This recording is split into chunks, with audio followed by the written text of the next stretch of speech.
யோ TV கட்டுறதுக்கு காசு இல்லைன்னு காசு வாங்கினேன் 2 மாசம் ஆச்சு குடுத்தியாயா உன்ன தலையை குனிஞ்சுக்கிற காசை எப்பயா தருவ முன்ன மாதிரி ஆட்டோ ஓடலண்ணா கேஸ் வேற தட்டுப்பாடுண்ணா அதனால தானே கொடுக்க முடியல இந்த காரணத்தை சொல்லி எவ்வளவு நாள்ப்பா ஓட்டுவ உனக்கு பாவம் பார்த்து கொடுத்தது ஏன் தப்பா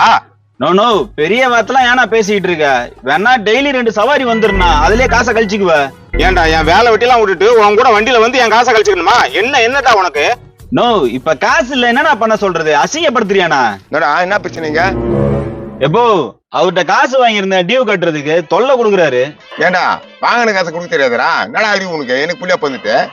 இல்லப்பா சரியா வண்டி ஓடல அதான் கொடுக்க முடியல நம்ம குடும்பத்துக்கு கௌரவம் தானே முக்கியம் நம்ம யாரும் ஒருத்தன் பழிச்சுன்னு ஒரு வார்த்தை சொல்லக்கூடாது நானும் அப்படி இருக்கலான்னு தான் பார்த்தேன் என்ன பண்றது வண்டி ஓடல ஏதாவது கொஞ்சம் சொல்லி கொடுப்பா என்னத்த சொல்றது ஏங்க கொஞ்சம் அட்ஜஸ்ட் பண்ணீங்க ஏன்பா என்னத்த அட்ஜஸ்ட் பண்ண சொல்ற 2 மாசமா தரலப்பா புரியுது உங்க கஷ்டம் என்ன பண்றது அவனை வண்டி போலான்றான் என்கிட்ட இருந்தா எடுத்து கொடுத்துருவோம்னா நீங்க பேசுற பேச்சிலே தெரியுது நீங்க கௌரவமான குடும்பம்ட்டு ஆனா சொல்ல காப்பாத்த மாட்டேங்கான உன் பையன் பாத்தியாடா நம்ம குடும்பத்தை மானத்தை பாத்தியாடா டேய் உங்க தாத்தா அப்படியாடா வாய்ந்தான் ஒப்பா அப்படியாடா வாய்ந்தான் அட விடுப்பா இதுக்கெல்லாம் பெரிய வார்த்தை பேசிட்டு 1 மாசம் டைம் கொடுக்குறேன்ப்பா அதுக்குள்ள கொடுத்துரு கண்டிப்பா குத்துறா இனிமேட்ல இருந்து பாக்கி எல்லாம் வைக்க மாட்டேன் இவ்வளவு நல்ல குடும்பத்துல பிறந்து இப்படி இருக்கியே அதான் வருத்தமா இருக்குப்பா என்னங்க பண்றது செல்லமா வந்துட்டேன் இந்த பையனுக்கு கஷ்டம்னா என்னன்னு தெரியாது புடிச்சு ஆனா உங்க கொள்கை உங்க நேர்மையெல்லாம் எனக்கு ரொம்ப பிடிச்சிருக்குங்க கொள்கையை நேர்மை வச்சு என்னங்க பண்றது ஒண்ணுமே பண்ண முடியாது எங்க அப்பாலாம் அந்த காலத்துல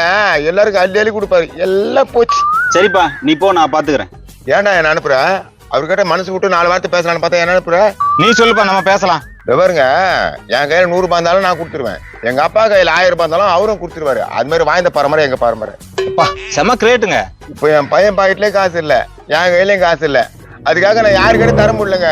அது நினைச்சா எனக்கு வருத்தமாகுதுங்க ஐயோ நீ அழாதப்பா நீ அழுதா எனக்கு ரொம்ப வருத்தமா இருக்குப்பா இந்தப்பா 1000 ரூபாய் இருக்கு வச்சுக்கப்பா இந்த காசை நான் வாங்கிட்டு போய் செலவு பண்ண நினைக்கிறீங்களா நீங்க உனக்கு தான்பா கொடுத்தேன் வச்சுக்குங்க இந்த மண் மேல புண் மேல பணத்து மேல எனக்கு ஆசையே இல்ல தெரியுமா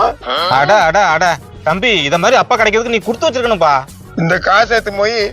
கவர்மெண்ட் உண்டியில போட போறேன் ஏழை மக்கள் நல்லா இருக்கணும் அதான் எனக்கு ரொம்ப பிடிக்கும் எப்பா 500 ரூபாய் நான் போடுறேன்பா நீ மட்டும் போட்டா எப்படி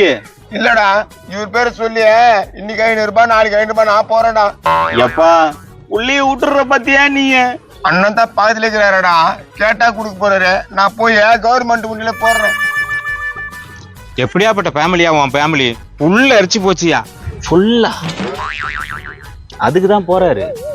டேய் கொப்பம் கையில 1000 ரூபாய்க்குது அதுவா நான் தாங்க கொடுத்தேன் என்னத்துக்கு புடுங்கத்து கொடுத்த அவன் சரக்கு போட்டு எனக்கு தூக்கு போட்டு அடிப்பானே சரக்கு போட்டா என்னப்பா சொல்ற என்னப்பா சொல்றானா அவன் சரக்கு அடிக்க தான் போகிறான் அவர் என்னமோ கவர்மெண்ட் உண்டியல்ல போடுறேன்னு சொன்னாரு கவர்மெண்ட் வண்டின்னு என்னது சரக்கு கடை தான் அங்க தோட்டத்துக்கு போய்க்கான் ஐயோ என்னடா உங்க அப்பா சரக்கு குடிக்க போயிருக்கான் ஆமா கவர்மெண்ட் வண்டின்னு சரக்கு கடை தான் அங்கதான் கொடுக்க போய்க்கிறான் ஏண்டா உங்க அப்பா சரக்கு அடிக்க போயிருக்கான் அது லைட்டா சாப்பிடுவாரு அவ்வளவுதான் அட பாவி என்னமோ வள்ளல் பரம்பரைன்னு உங்க அப்பா சொன்னானடா பெரியப்பா நீயே பேசு என்னத்த பேசுது எனக்கு ஒரு 1000 ரூபாய் கொடுக்க சொல்லு என்னப்பா வேணும் 1000 ரூபாய் அவனுக்கு கொடுத்த மாதிரி எனக்கும் கொடு 1000 ரூபாய் கொடுத்தா நீ என்ன பண்ணுவ நானும் கவர்மெண்ட் வண்டியில எடுத்து போய் போடுவேன் கொடு ஒரு பெரிய மனுஷன் கை நீட்டி கேக்குறாரு கொடுத்து உதவலாம ஏண்டா உன்கிட்ட கொடுத்த காசே என்னால வாங்க முடியல உங்க அப்பனுக்கு வேற பரிதாபப்பட்டு நான் காசை கொடுத்துட்டேன் இந்த லட்சத்துல உங்க பெரியப்பனுக்கு வேற நான் கொடுக்கணுமா கொடுத்து பாரு காசு கொடுக்கல காசுக்கு பதில் வேற ஒண்ணு கொடுக்குறேன் என்னது உண்டை ஐயோ